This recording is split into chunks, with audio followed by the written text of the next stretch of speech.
Let's make some apricot jam from scratch.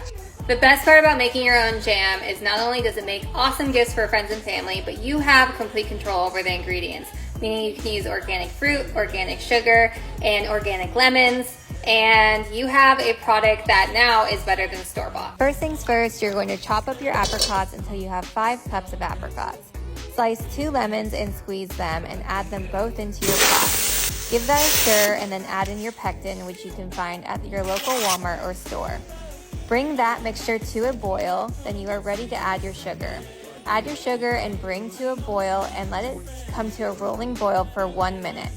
Once that's done, skim off the foam and you are ready to start loading up your canning jars. You're going to load them up, then screw the lids back on and put them back into your canner to process. Lower them into the water and let them process for 10 minutes. After that, your jams are done. Let them set for 24 hours before enjoying. You just made the best jam ever. I hope you enjoy it and make sure to share with your friends and family.